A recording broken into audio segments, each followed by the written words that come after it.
Здравейте, аз съм Петър Георгиев Пешето и ще ви покажа как се сменят струните на китара с метални струни или така наречена уестърн китара. Колкото и да са ви хубави струните, те се изхабяват по някой път след определена употреба и почват да фалшивеят. Затова е най-хубаво, когато свирите на китара, след свирене, да почиствате струните си с... Има най-различни препарати. Ето това е нещо, с което може да се маже струните отгоре. Получава се един филм, който пречи да раздясват. Има също така кърпички, с които може да се почиства всяка струна по-отделно. И също се нанася филм отгоре, който пречи да струната да се разстройва и да раздясва. Това са кърпички, които когато се сменят струните, се маже фретборда, за да може да бъде да не изсъхва и да бъде свеж. Това е също за фретборд, с което се пръска, а това е за почистване на китарата като цяло.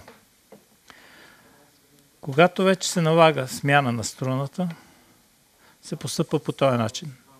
С тази манивелка или ръчна, има и електрическа. Сваляте, отвъртате струната, така да се освободи. Махате от ключа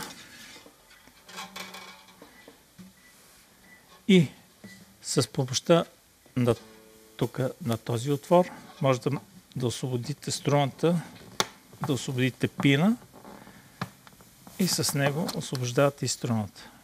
Ето, изваждате го. Освобождавате струната. Поставянето на струната става по обратния начин.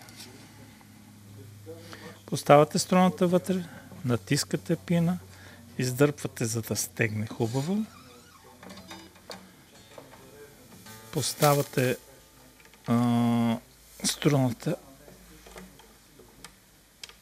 върху в ключа и започвате да затягате.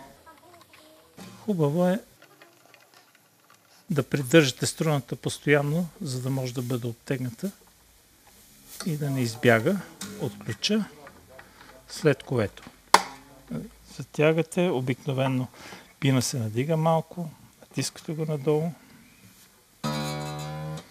придърпате струната, за да слегне и с помощта на тунер. Ето това е тунер, който е автоматичен, той се фаща от вибрациите. Почвате да настройвате, докато стигнете да светне зелено.